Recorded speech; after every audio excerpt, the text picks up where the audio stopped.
السلام علیکم ورحمۃ اللہ وبرکاتہ۔ الحمد للہ رب العالمین والصلاة والسلام علی اشرف الانبیاء والمرسلین نبینا محمد وعلی آلہ وصحبہ اجمعین۔ اشہد ان لا الہ الا اللہ وحدہ لا شریک لہ واشہد ان محمدا عبدہ ورسولہ۔ اعوذ باللہ السمیع العلیم من الشیطان الرجیم من ہمزہ ونفخہ ونفثہ۔ من عمل صالحا من ذکر او انثى وهو مؤمن فلنحيينه حیاة طیبہ ولنجزینہم اجرہم بأحسن ما كانوا يعملون۔ رب اشرح لي صدری ويسر لي امری واحلل عقدۃ من لسانی یفقهوا قولی۔ سبحانک لا علم لنا الا ما علمتنا انک انت العلیم الحکیم۔ اللہم انفعنا بما علمتنا وعلمنا ما ينفعنا وزدنا علما، اللہم آمین یا رب العالمین۔ تمام قسم کی تعریفیں اللہ ہی کے لیے ہیں، جس نے مجھے اور آپ تمام کو صحیح سلامت پیدا کیا۔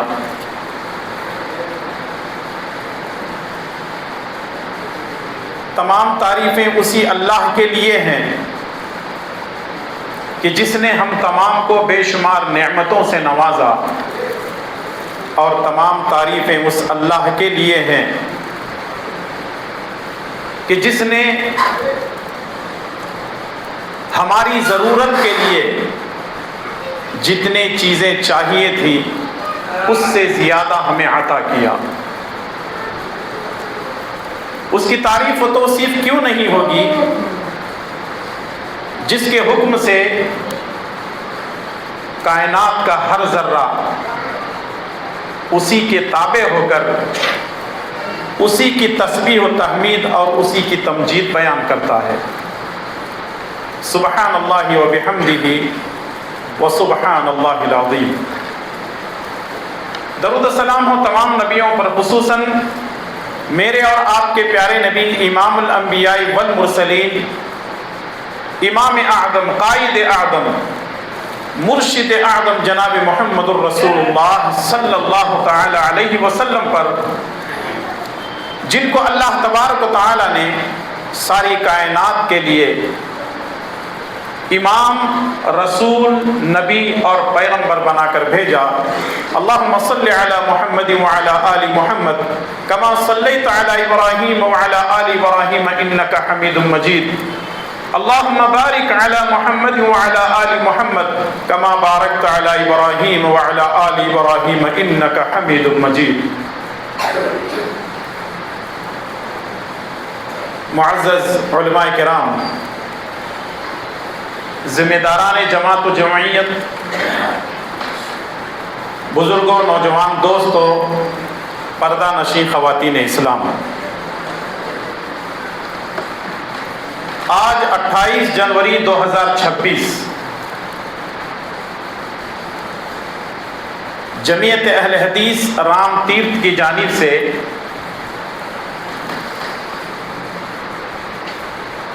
یہ جو نصف روزہ پروگرام منعقد کیا گیا ہے، جس میں مجھے حکم ہے کہ اسلام میں عورت کا مقام، اس موضوع پر کچھ باتیں آپ کی خدمت میں پیش کروں۔ اللہ تعالیٰ سے دعا ہے کہ رب العالمین مجھے اور آپ تمام کو اللہ اور اس کے رسول صلی اللہ علیہ وسلم کے احکامات پر عمل کرنے کی توفیق نصیب فرمائے، آمین۔ اس چھوٹی سی بستی میں گاہے بگاہے حسب ضرورت یہاں کے امام، یہاں کے ذمہ داران، یہاں کے نوجوان، اس بستی کے مرد و خواتین پروگرام کرتے رہتے ہیں۔ ظاہر سی بات ہے ان کی محنت، ان کی کوششوں کا نتیجہ ہے کہ آپ یہاں رام تیرتھ کے آس پاس سے اکٹھا ہوئے ہیں۔ اور وہ دعاؤں کے مستحق بھی ہیں۔ دعا کریں کہ اللہ تبارک و تعالیٰ جن لوگوں نے یہ مجلس سجائی ہے ان کو دنیا اور آخرت کی بھلائیاں نصیب فرمائیں، اور ہم تمام کو متحد ہو کر دین کی صحیح معنی میں خدمت کرنے کی توفیق نصیب فرمائیں، آمین۔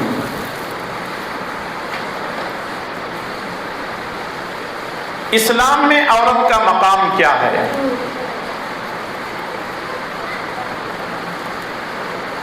مذہب اسلام میں عورت کو کیا اہمیت دی گئی ہے، اس کا کیا مقام اور مرتبہ ہے؟ قرآن کریم میں اللہ تبارک و تعالیٰ نے کیا بیان فرمایا ہے، اور پیارے نبی جناب محمد الرسول اللہ صلی اللہ علیہ وسلم نے عورت کے تعلق سے کن کن چیزوں کی نشاندہی کی ہے، ان باتوں کو پیش کرنے سے پہلے دنیا میں اسلام آنے سے پہلے عورتوں کی کیا حالت تھی اس کو جاننا نہایت اہم اور ضروری ہے،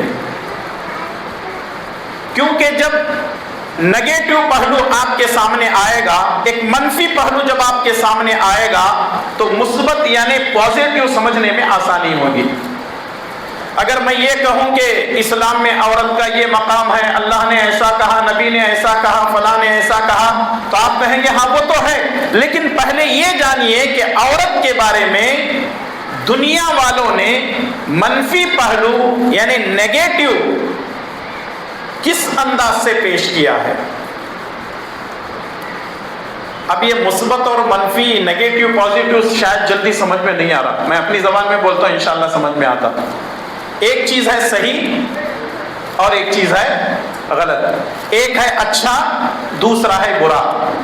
اگر میں عورت کے بارے میں قرآن اور حدیث کی اچھی اچھی باتیں بتا دوں گا تو آپ کہیں گے مولانا ہم کو معلوم ہے، اللہ تعالیٰ نے عورت کے بارے میں ایسا کہا ہے، نبی نے ایسا عورت کے بارے میں کہا، لیکن یہ جاننا ضروری ہے کہ اسلام آنے سے پہلے، یا دوسرے معنی میں یوں کہہ سکتے ہیں کہ پیارے نبی جناب محمد الرسول اللہ صلی اللہ علیہ وسلم کے دنیا میں آنے سے پہلے اس دنیا میں عورت کا کیا مقام اور مرتبہ تھا، یعنی عورت کو کس نگاہ سے، کس نظر سے دیکھتے تھے۔ جب اس پہلو کو آپ جانیں گے تو پھر اسلام میں عورت کا کیا مقام ہے وہ آپ کو سمجھنے میں انشاءاللہ تعالی آسانی ہوگی۔ عربوں کے اندر یعنی اسلام سے پہلے کی باتیں میں کہہ رہا ہوں، رسول اللہ صلی اللہ علیہ وسلم کی نبوت اور رسالت، آپ کی بعثت سے پہلے اس دنیا میں عورت کے تعلق سے برتاؤ جو تھا وہ بڑا ہی عجیب، بڑا ہی بھیانک اور بڑا ہی خطرناک تھا۔ عربوں کے اندر عادت یہ تھی کہ اگر کسی عورت کا شوہر مر جاتا تو باپ کے مرنے پر بیٹا اپنی ماں کے اوپر ایک کپڑا ڈال دیتا۔ کیا مطلب اس کا؟ اگر باپ مر جاتا تو بیٹا اپنی ماں کے اوپر کپڑا ڈال دیتا، چادر ڈال دیتا۔ اس کا مطلب یہ ہے کہ اس وقت کا یہ رواج تھا، اگر کسی عورت کا شوہر مر جائے اور اس کے اوپر کوئی مرد کپڑا ڈال دے تو وہ عورت اس کی ہو جاتی ہے۔ عربوں کا یہ رواج تھا۔ اسلام سے پہلے عورت کے تعلق سے یہ تصور پایا جاتا تھا کہ اس کے اوپر اس کا شوہر مر گیا، اب کسی کا بھی کوئی بھی حق ہے، کوئی بھی اس کو استعمال کر سکتا ہے۔ دوسری طرف یہودیوں کی سوچ یہ تھی کہ عورت اس کو خریدا بھی جا سکتا ہے، اس کو بیچا بھی جا سکتا ہے، عورت کوئی استعمال کرنے والی چیز نہیں ہے، اور اگر کوئی آدمی استعمال کرنا بھی چاہتا ہے تو اس کو استعمال کرے، جب چاہے رکھے اور جب چاہے اس کو بیچ دے۔ عورت کے تعلق سے یہودیوں کا یہ تصور تھا۔ تیسری طرف رومی تھے، رومیوں کا عورت کے تعلق سے یہ تصور تھا کہ اس میں روح نہیں ہے، عورت کے اندر روح نہیں ہے۔ روح سمجھتے ہیں نا، یہ ہمارا جسم ہے، ہمارے جسم کے اندر ایک اور چیز ہے جسے بولتے ہیں روح. اگر یہ روح ہمارے جسم میں موجود ہے، دل دھڑک رہا ہے، زبان بول رہی ہے، کان سن رہے ہیں، آنکھ دیکھ رہی ہے، ہاتھ پیر کام کر رہے ہیں، جسم کے سارے اعضاء کام کر رہے ہیں، روح نکل جاتی ہے، دل دھڑکنا بند کر دیتا ہے، آنکھیں دیکھتی نہیں ہیں، زبان بولتی نہیں ہے، کان سنتے نہیں ہیں، اور جسم کے سارے اعضاء ٹھنڈے پڑ جاتے ہیں. جو ہے رومی کہا کرتے تھے کہ عورت کے جسم میں روح نہیں ہے. یعنی وہ یہ سمجھتے تھے کہ یہ انسان ہی نہیں ہے، یہ کوئی الگ مخلوق ہے، کوئی جانور ہو سکتی ہے، کوئی حیوان ہو سکتی ہے، انعام میں سے، بہیمۃ الانعام میں سے ہو سکتی ہے. اس پر ظلم کر سکتے ہیں، عورت کو مار سکتے ہیں، اور عورت کو جب چاہے استعمال کر کے جب چاہے اس عورت کو قتل کر سکتے ہیں، اور اس پر کوئی گناہ نہیں ہے، کیونکہ اس کے اندر کیا نہیں ہے؟ روح نہیں ہے. ذرا دیکھیں عورت کے تعلق سے اسلام آنے سے پہلے کیا تصور تھا رومیوں کا. ایک اور یہودیوں کے تعلق سے بات مشہور ہے کہ یہودی یہ سمجھتے تھے اگر آپ کو زہر کی تعبیر جاننا ہے، اگر آپ کو جہنم کی تعبیر جاننا ہے، اگر آپ کو سانپ کے ڈسنے کی تعبیر جاننا ہے تو کسی عورت کو دیکھ لو. یہ ساری تعبیریں کسی عورت کے اندر پائی جاتی ہیں. دیکھو کیسے عجیب و غریب لوگ اس دنیا کے اندر آئے ہیں. عورت کو انسانی نہیں سمجھتے تھے، وہ سمجھتے تھے کہ اگر زہر کوئی آدمی پی لیتا ہے تو بچ سکتا ہے، سانپ کا ڈسا بھی بچ سکتا ہے، لیکن عورت کا ڈسا کوئی بھی بچ نہیں سکتا. اب رہی بات اپنے ملک ہندوستان میں آئے، یونائٹڈ انڈیا کی بات. انڈیا میں، ہندوستان میں ایک رسم چلتی تھی جس کا نام ہے ستی کی رسم. یہاں عورت کو کیا تصور کرتے تھے؟ ستی کی رسم چلتی تھی. ستی کی رسم کا مطلب کیا ہے معلوم ہے؟ اگر شوہر مر گیا تو غیر مسلموں کے پاس کیا کرتے ہیں؟ جلاتے ہیں. جلاتے ہیں ان کے پاس. اگر شوہر مر گیا، جب اس کو جلایا جاتا ہے اس کے شوہر کو، چونکہ ایک عورت کا شوہر مر چکا ہے، اس کو جینے کا کوئی حق نہیں ہے، وہ منحوس ہے، اور اسی کی چتا کے اوپر عورت کو بھی زندہ جلایا جاتا تھا. کہاں کی بات میں کر رہا ہوں؟ کہاں کی بات ہو رہی ہے؟ ہندوستان کی بات ہو رہی ہے. ستی کی رسم چلتی تھی، لیکن آزادی کے بعد بھی یہ رسم کئی جگہ ادا کی گئی. بہار کے اندر کئی واقعات 1986-87 میں ہوئے. اس سے پہلے جو ہے آپ یو پی کے اندر واقعات سنے ہوں گے، آپ جو ہے اور بھی بہت سارے اسٹیٹس کے اندر یہ خبر سنی ہوگی کہ پہلے ستی کی رسم باقاعدہ چلتی تھی، اور یہاں شوہر کے مرنے پر اسی کی آگ میں زندہ عورت کو جلا دیا جاتا تھا. پارسی ایک مذہب ہے. پارسیوں کے پاس کیا ہے؟ آج بھی وہ اپنی بہن سے، بیٹی سے نکاح کر سکتے ہیں. آج بھی وہ لوگ کیا کرتے ہیں؟ اپنی بہن سے نکاح کرتے ہیں پارسی. اور ان کے پاس کوئی عیب والی بات نہیں ہے. بولے کوئی مشکل نہیں، بہن ہے، شادی کرنے میں کیا مشکل ہے؟ ذرا سوچیں اور غور کریں. یہ تو وہ دنیا کے وہ حالات تھے، مختصراً میں نے آپ کے سامنے رکھے. وقت نہیں ہے ورنہ اور بھی باتیں میں آپ کے سامنے پیش کرتا. اب جب آپ نے یہ جان لیا کہ دنیا والوں کی نظر میں عورت کا مقام کیا ہے، اس کا مرتبہ کیا ہے، اب آپ یہ جانیں گے کہ اسلام نے اس عورت کو کیا مرتبہ دیا ہے، تو تب مردوں اور عورتوں کو سمجھ میں آئے گا کہ واقعی اللہ تبارک و تعالیٰ نے عورتوں کو ایک مقام اور مرتبے سے نوازا ہے. جیسا کہ آئیے کچھ پوائنٹس میں آپ کے سامنے رکھتا ہوں کہ اللہ تبارک و تعالیٰ نے اور رسول اللہ صلی اللہ علیہ وسلم نے عورت کو کیا مقام دیا ہے. نمبر 1، اللہ تبارک و تعالیٰ نے جس طرح مرد کو سردار کہا ہے، اسی طرح اللہ کے پیارے نبی صلی اللہ علیہ وسلم نے مرد کے ساتھ ساتھ عورت کو بھی سردار کہا ہے. قرآن کریم کی ایک آیت ہے الرجال قوامون علی النساء، مرد عورتوں پر حاکم ہے.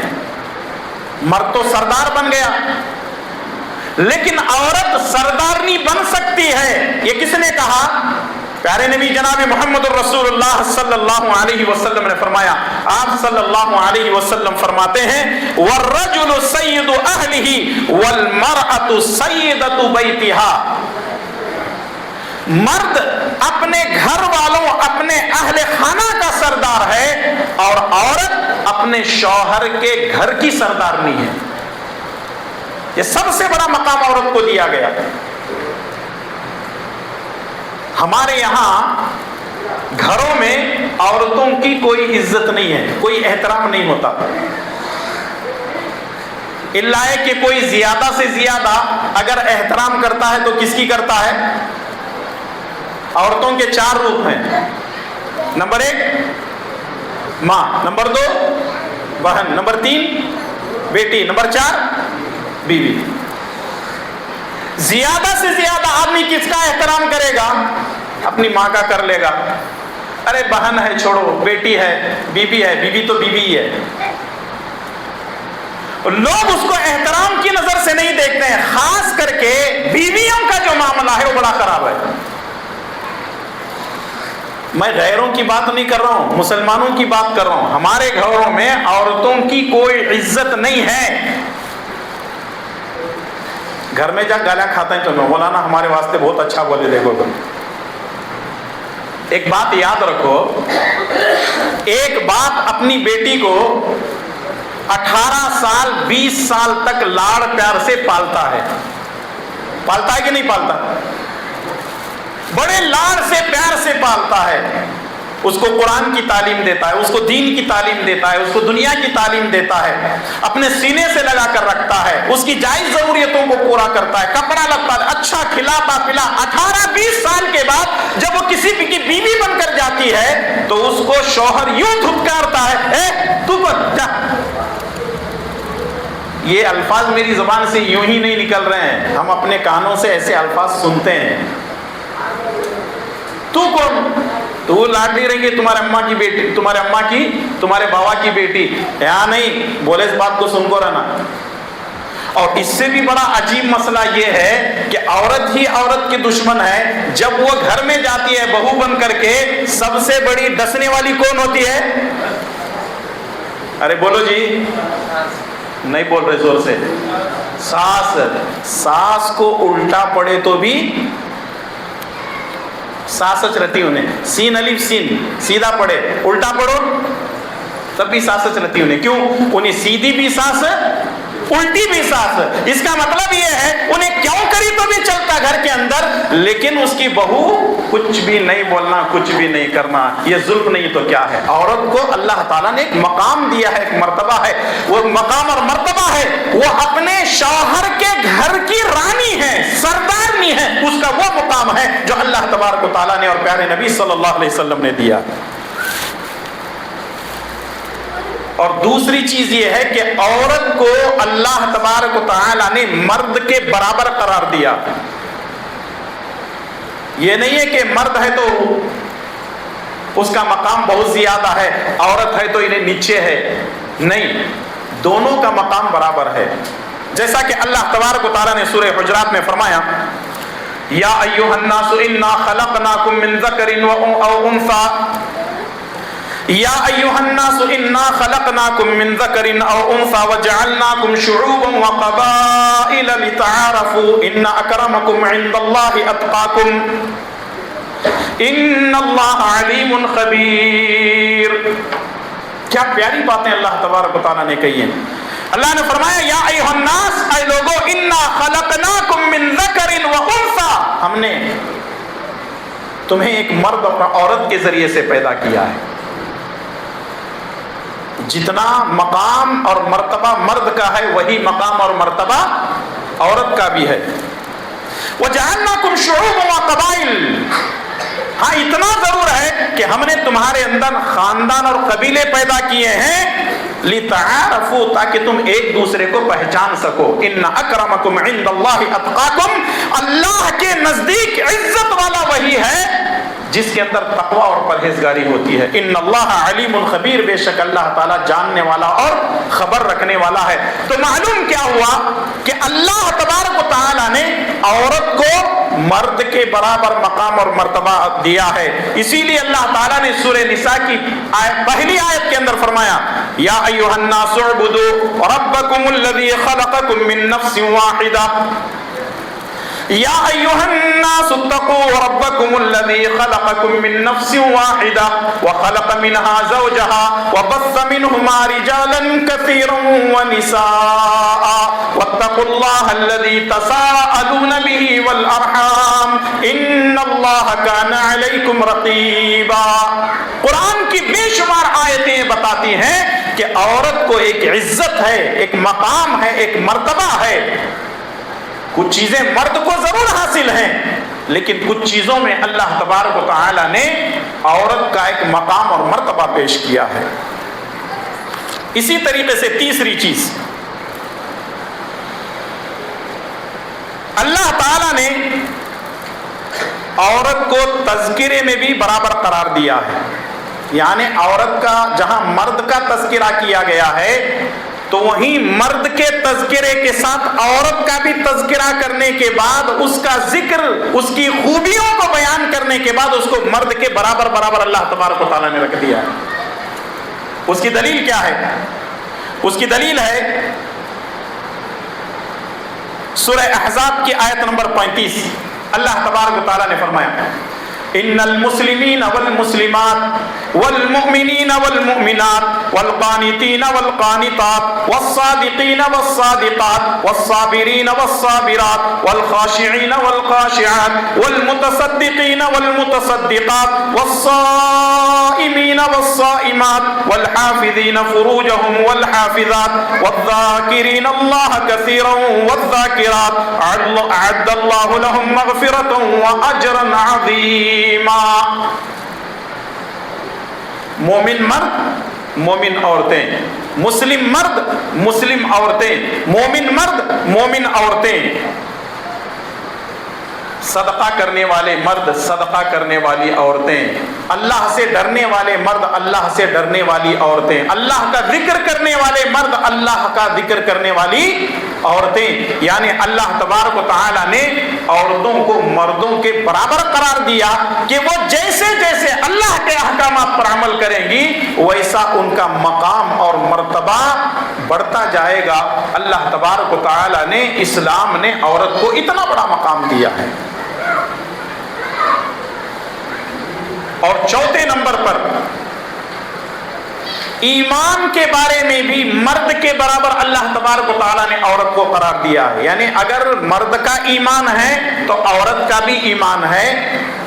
یہ نہیں ہے کہ اگر اچھے عمل مرد کرے گا تو وہ ایمان والا ہے، اچھے عمل اگر عورت کرے گی تو ایمان والی نہیں ہے، بلکہ ایمان کے بارے میں اللہ تبارک و تعالیٰ نے عورت کو مرد کے برابر قرار دیا. یہ نہیں ہے کہ عمل کرے، مرد مومن ہے صرف وہی جنت میں جائے گا، اگر کوئی عمل کرے عورت اور وہ ایمان والی نہیں ہے وہ جنت میں نہیں جائے گی بلکہ صرف مرد جائے گا. ایسا نہیں ہے، عمل کرنے والے چاہے مرد ہو یا عورت وہ جنت میں ضرور جائیں گے.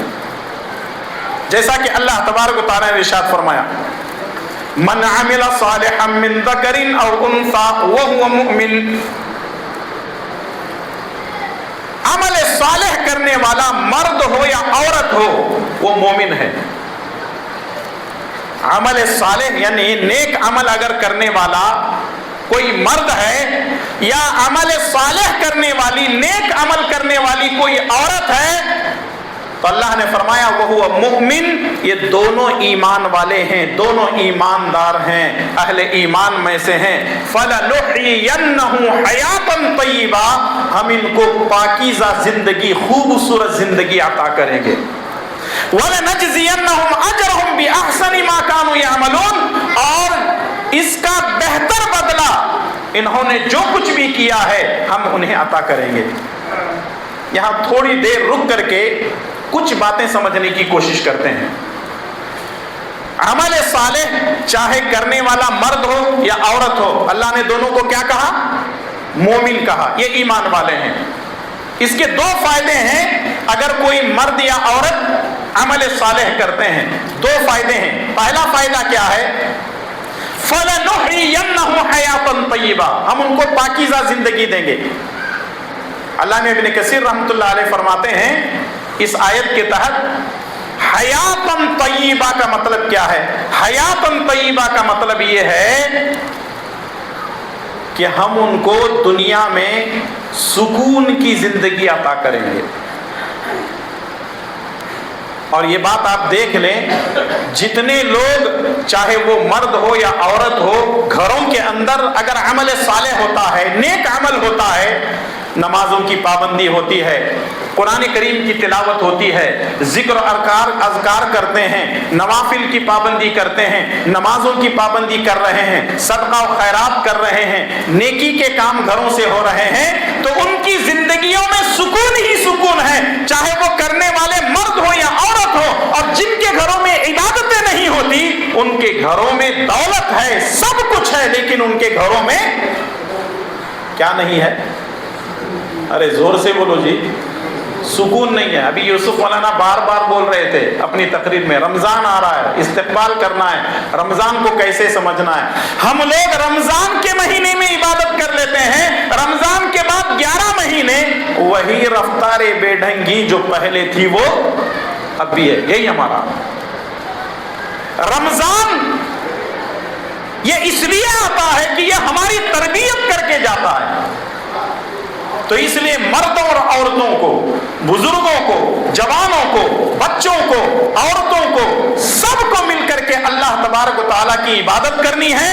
رمضان کے خیر کو، اس کی سعادتوں کو، اس کی برکتوں کو، اس کی رحمتوں کو حاصل کرنے کی کوشش کرنی ہے۔ اللہ تبارک و تعالیٰ ہم سب کو اس کی توفیق عطا فرمائے، آمین۔ تو نیک کام کرنے والے، عمل صالح کرنے والے، چاہے وہ مرد ہو یا عورت ہو، وہ مومن ہیں، اللہ ان کو پاکیزہ زندگی مطلب دنیا میں سکون عطا کرے گا۔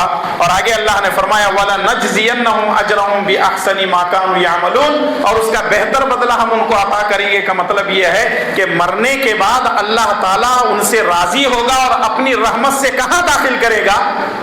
کہاں داخل کرے گا؟ جنت میں داخل کرے گا۔ دنیا میں سکون، آخرت میں جنت، اس سے بڑی چیز اور کیا ہونا جی؟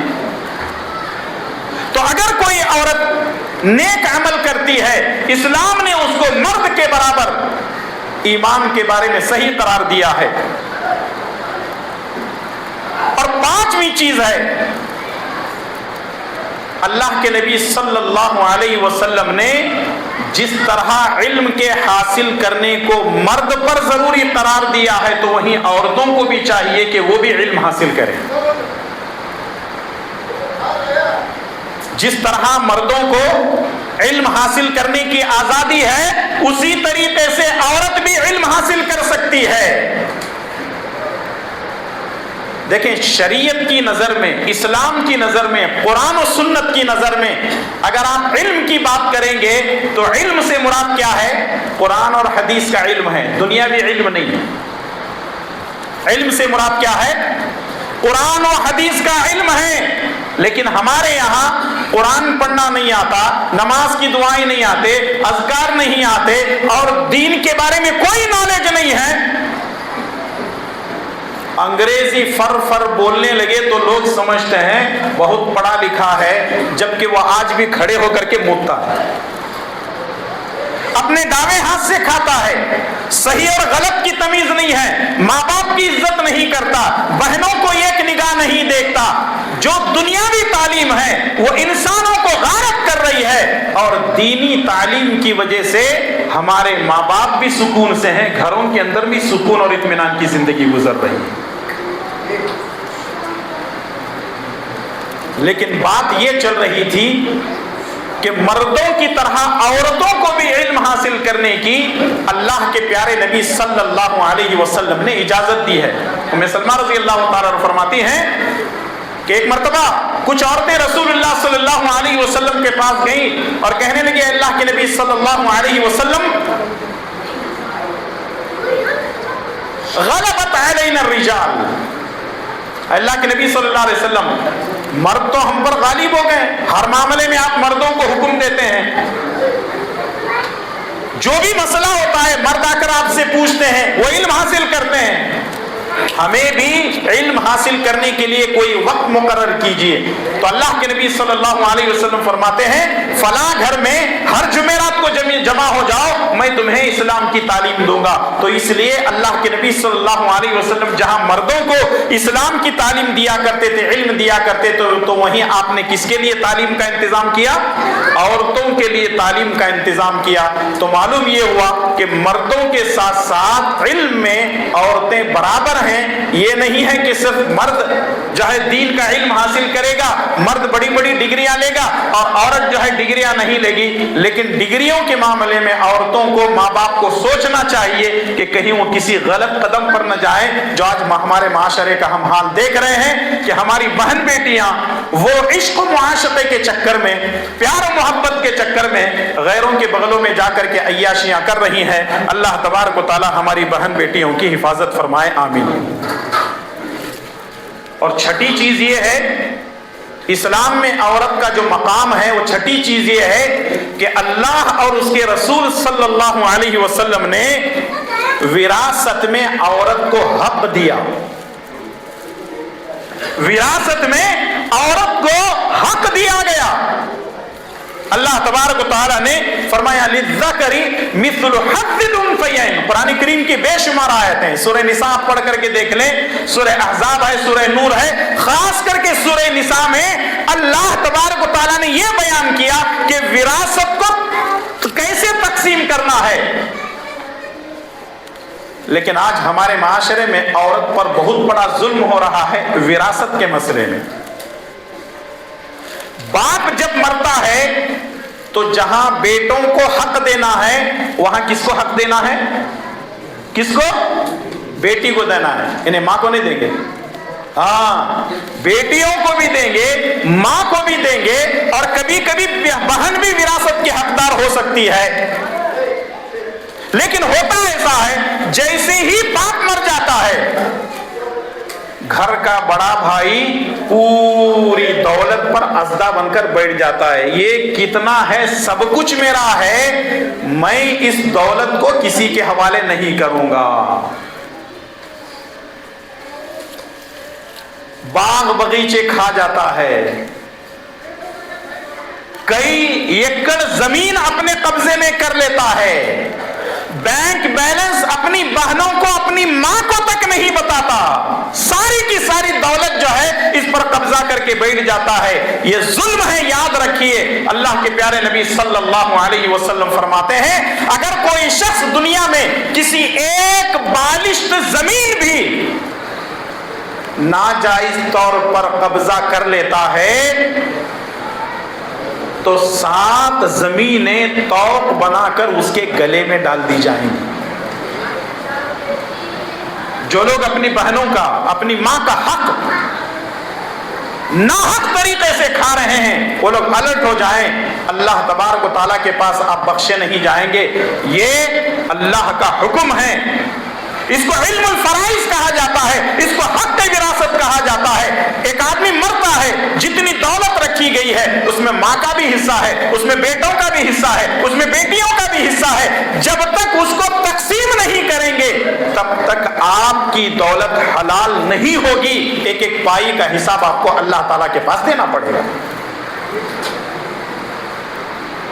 آپ دیکھیں اسلام نے عورت کے ساتھ کتنا بہترین جو ہے معاملہ کیا، وراثت کا حق اسلام نے دیا۔ اور 7ویں چیز یہ ہے کہ جس طرح مرد گھر کا مسئول ہے اسی طرح عورت بھی اپنے گھر کی مسئول ہے۔ مسئول مطلب جیسے مرد اپنے گھر کا ذمہ دار ہے ویسے رسول اللہ صلی اللہ علیہ وسلم نے فرمایا کہ عورت بھی اپنے گھر کی ذمہ دار ہے۔ بڑی مشہور روایت ہے، اللہ کے نبی صلی اللہ علیہ وسلم نے فرمایا کلکم راعٍ وکلکم مسئول عن رعیتی، تم میں سے ہر آدمی ذمہ دار ہے اور اپنی اپنی ذمہ داری کے بارے میں پوچھا جائے گا۔ اور آگے فرمایا والمرأة راعیۃ علی بیت زوجها، اور عورت اپنے شوہر کے گھر کی ذمہ دار ہے۔ اس کا مطلب صرف مرد ہی ذمہ دار نہیں ہے، بلکہ اللہ تبارک و تعالیٰ نے عورت کو بھی مرد کے برابر قرار دیا کہ جہاں مرد گھر کا ذمہ دار ہے تو وہیں عورت بھی اپنے گھر کی ذمہ دار ہے۔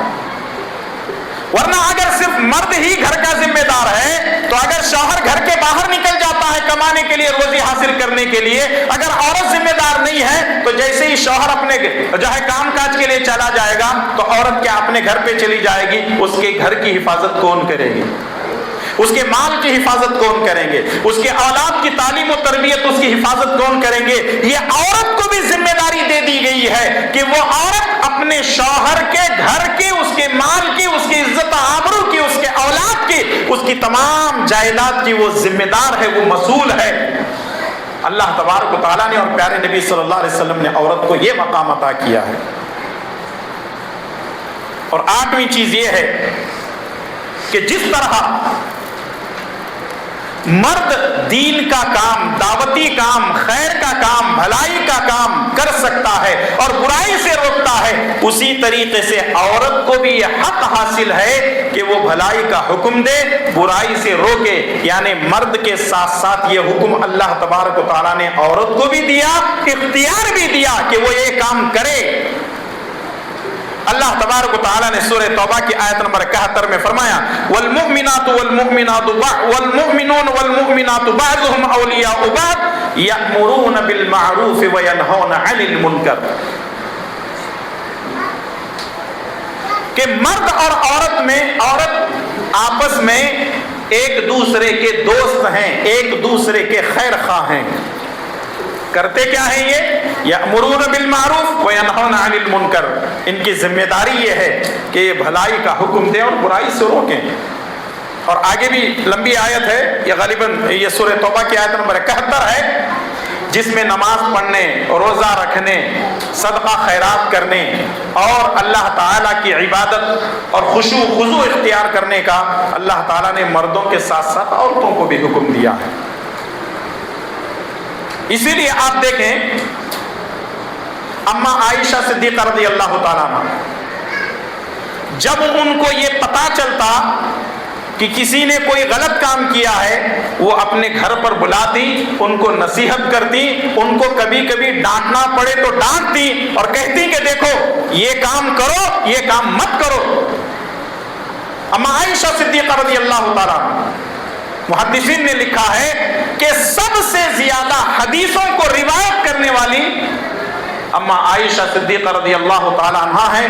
2220 حدیثیں ان سے مروی ہیں۔ صحیح بخاری کی روایت، ایک عورت ان کے گھر میں داخل ہوئی، ایک عورت اما عائشہ رضی اللہ تعالیٰ عنہ کے گھر میں داخل ہوئی، اس کے ساتھ ایک چھوٹا سا بچہ تھا۔ اس بچی کے پاؤں میں جو پازیب تھے، چائنا تھے، اس میں گھنگرو کی آواز تھی۔ اما عائشہ صدیقہ رضی اللہ تعالی عنہا اس بچی کی ماں کو نصیحت کرتی ہیں اور کہتی ہیں کہ یہ جو پازیب کی، یہ جو گھنگرو کی آواز ہے، یہ شیطانی آواز ہے، لہذا تم اپنی بچیوں کو پازیب تو پہنا سکتی ہو، چائنا تو پہنا سکتی ہیں، لیکن اس کے پیروں میں جو آواز آ رہی ہے گھنگرو کی، یہ نہیں آنی چاہیے۔ اور ہمارے یہاں کیا کرتے ہیں معلوم ہے؟ اس چیز کا خیال نہیں کرتے ہیں۔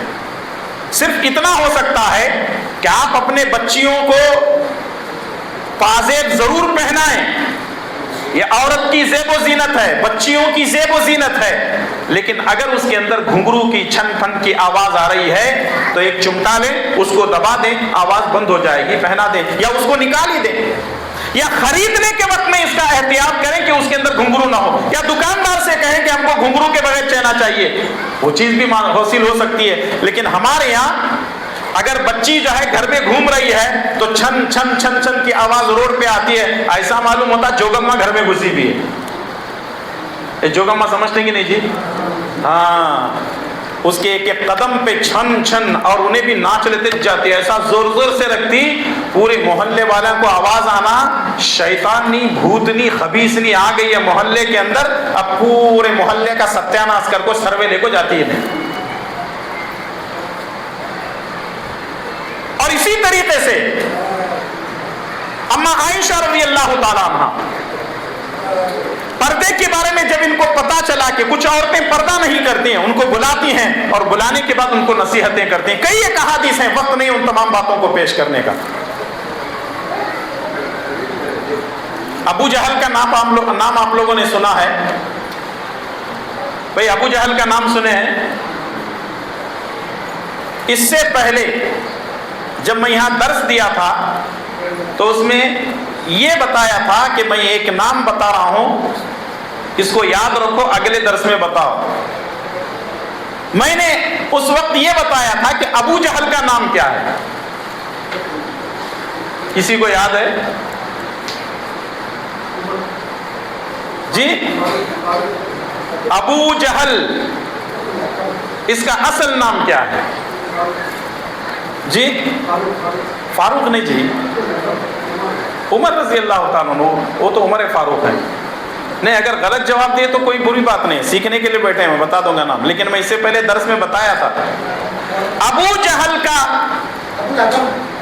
نہیں، وہ تو اسلام جو ہے رسول اللہ صلی اللہ علیہ وسلم نبی ہونے سے پہلے اس کا نام تھا ابو الحکم، حاکموں کا باپ. لیکن جب اس نے اسلام کا انکار کیا تو نبی صلی اللہ علیہ وسلم نے فرمایا یہ ابو الحکم نہیں، ابو جہل ہے، یہ عقل مندوں کا باپ نہیں ہے، یہ جاہلوں کا بابا ہے.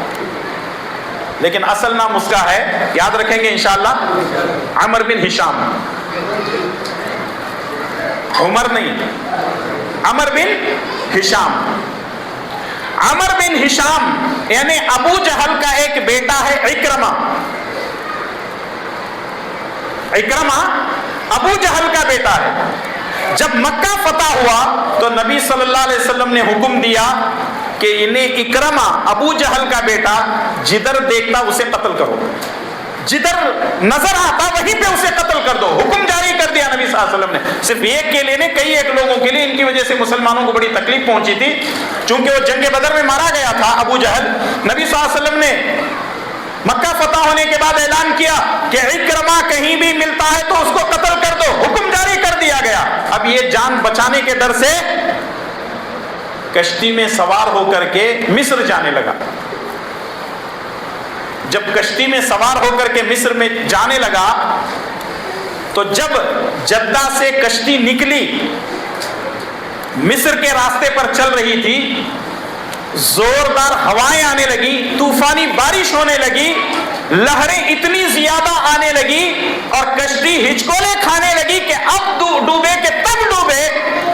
تو ایسے وقت میں جو کشتی چلانے والا پائلٹ ہے، اردو میں اس کو کہتے ہیں ملاح، وہ کہنے لگتا ہے کہ دیکھو اب یہ طوفانی ہوائیں چل رہی ہیں، یہ بارش ہو رہی ہے، اب ہمارا جو خدا ہے ہم نے اس کو بہت پکار لیا. ملاح سب کی آنکھوں کے سامنے وہ جو بت تھا خدا، وہ اٹھا کر کے سمندر میں پھینک دیتا ہے اور کہنے لگتا ہے کہ اب ہمارے یہ کام آنے والا نہیں ہے. ایک کام کرو، اب تم اوپر والے سے تعلق اپنا جوڑ لو، وہی تمہیں بچا سکتا ہے. اکرمہ کے دل میں خیال آیا، یہی بات تو وہ مکے کے اندر محمد صلی اللہ علیہ وسلم کہہ رہے ہیں کہ اللہ سے تعلق جوڑ لو. اب یہاں مصیبت آئی تھی، خدا کو پکار رہے ہیں، یہ بت کچھ کرنے کو تیار نہیں، اٹھا کر کے پھینک کے ملا کہہ رہا ہے کہ اوپر والے سے تعلق جوڑ دو. اس کے دل میں اسلام کی ایک روشنی، ایک شمع جگی اور اس نے کہا اگر میں صحیح سلامت مکہ آیا تو ضرور اسلام قبول کر لوں گا. یہ مصر گیا، وہاں پہ رہا چند دن. ام حکیم اکرمہ کی بیوی ہے. اکرمہ کی بیوی کا نام کیا ہے؟ ام حکیم. وہ رسول اللہ صلی اللہ علیہ وسلم کے پاس جاتی ہیں اور کہنے لگتی ہیں اے اللہ کے نبی صلی اللہ علیہ وسلم، اکرمہ میرا شوہر ہے، اسے امان دے دو. نبی صلی اللہ علیہ وسلم نے فرمایا کہ ٹھیک ہے میں امان دے دیتا ہوں. یعنی اب کوئی اس کو قتل نہیں کرے گا. پہلے کیا فرمان جاری ہوا تھا؟ اکرمہ کہیں بھی ملتا ہے تو قتل کر دو، لیکن امان مل گئی. تو اب ام حکیم جو ہے جیسے تیسے کر کے مصر کو پیغام بھیجتی ہیں اور وہاں سے ابو جہل کا بیٹا اکرمہ مکہ پہنچ جاتا ہے. مکہ پہنچنے کے بعد ام حکیم اپنے شوہر کو اسلام کی دعوت دیتی ہے. وہ کہنے لگتا ہے کہ ٹھیک ہے لیکن مجھے تھوڑا وقت دو, پھر اس کے بعد میں سوچوں گا, اس کے بعد میں سوچوں گا کہ مجھے کیا کرنا ہے. چند دن گزرے تھے کہ یہ جو ہے اکرمہ اپنے ازدواجی تعلقات, میاں بیوی کے تعلقات کرنے کے لیے آتا ہے تو ام حکیم کہنے لگتی ہیں میں تیرے ساتھ ازدواجی تعلقات, میاں بیوی کے تعلقات اس لیے نہیں کر سکتی کیونکہ تو کافر ہے اور میں مسلمان ہوں, میں اللہ کو مانتی ہوں تو اللہ تعالیٰ کو نہیں مانتا. پھر اس کے بعد وہ سمجھاتی ہیں اسلام قبول کر لیتا ہے. تو اس کا مطلب یہ ہے کہ ایک عورت وہ بھلائی کا حکم دے, برائی سے روکے. ہمارے یہاں ہوتا ایسا ہے کہ اسلام کے اندر جو عورت کا مقام ہے وہ ہم آج تک سمجھے بھی نہیں, سیکھے بھی نہیں, جانتے بھی نہیں, پڑھتے بھی نہیں, سنتے بھی نہیں اور سننا بھی پسند نہیں کرتے. میں سمجھتا ہوں زبردستی سن رہے ہیں کہ لوگ ابھی کیا مولانا اتنا سب اس کی عزت کرنا کر بولے تو اب کیا انہیں بڑی ہوگی ہمیں چھوٹے ہوگے. بھئی ایسا نہیں ہے, مرد کا ایک مقام ہے, عورت کا ایک مقام ہے, اس مقام کو سمجھو اور ایک دوسرے کی عزت اور احترام کیا کرو. اور یاد رکھو اسلام نے جو عورت کا جو مقام دیا ہے وہ دنیا کے کسی مذہب کے اندر وہ مقام عورت کو نہیں مل سکتا. یہ پہلی چیز. دوسری چیز یہ ہے سب سے بڑی دولت ہمارے لیے ماں ہے, اس کی قدموں کی طرح جنت ہے, اور وہ کون ہے؟ ایک عورت ہے. اور تیسری چیز یہ ہے کہ انسان کو اپنی بیٹی سے جتنا سکون ملتا ہے وہ بیٹوں سے نہیں ملتا. بیٹا ایک وقت ایسا آتا ہے باپ کے سینے میں کھوٹا مار کر کے چلے جاتا ہے. کیا کرے میرے واسطے, تمہیں پڑھے کیا, ڈگری دیے کیا, ان کے دیکھو اتنے کھیتا ہیں, ان کے دیکھو نوکری ہے, تمہیں کیا کرے میرے واسطے. بیٹا جو ہے اس طریقے کی باتیں کرتا ہے.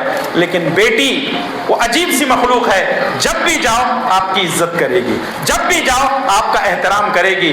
بیٹا کبھی بھی آپ کو اپنے گھر میں آنے کی دعوت نہیں دے گا. کیوں؟ وہ اندر بیٹھے رہتی ہے عورت, تمہارے اماں بابا کو کئی کو بلا رہے ہیں جی, لیکن بیٹی کے گھر میں کبھی بھی چلے جاؤ وہ ہمیشہ آپ کو کچھ نہ کچھ ایک لوٹا پانی تو دے دے گی. تو اس لیے عورت کا ایک مقام ہے, اسلام نے اس کو عزت دی ہے. باتیں بہت زیادہ ہے. میں اخیر میں اللہ تعالیٰ کے شکریہ کے بعد آپ تمام کا شکریہ ادا کرتے ہوئے اللہ تبارک و تعالیٰ سے دعا گو ہوں کہ اللہ تبارک و تعالیٰ ہم تمام کو عورت کا مقام و مرتبہ سمجھنے اور اس کی عزت, اس کا احترام کرنے کی توفیق عطا فرما. اے اللہ ہمارے گناہوں کو معاف فرما, ہماری نیکیوں کو قبول فرما, تیرے احکامات پر عمل کرنے کی توفیق عطا فرما. ہمیں جو بیمار ہیں ان کو شفائے کاملہ عاجلہ عطا فرما. آمین یا رب العالمین. وصلی اللہ علی نبینا محمد وعلى آلہ وصحبہ اجمعین. السلام علیکم ورحمۃ اللہ وبرکاتہ. مجلس برخاست نہیں ہوئی, سمجھے, پہلی نشست میں ہم سے جو کچھ ہوتا ہے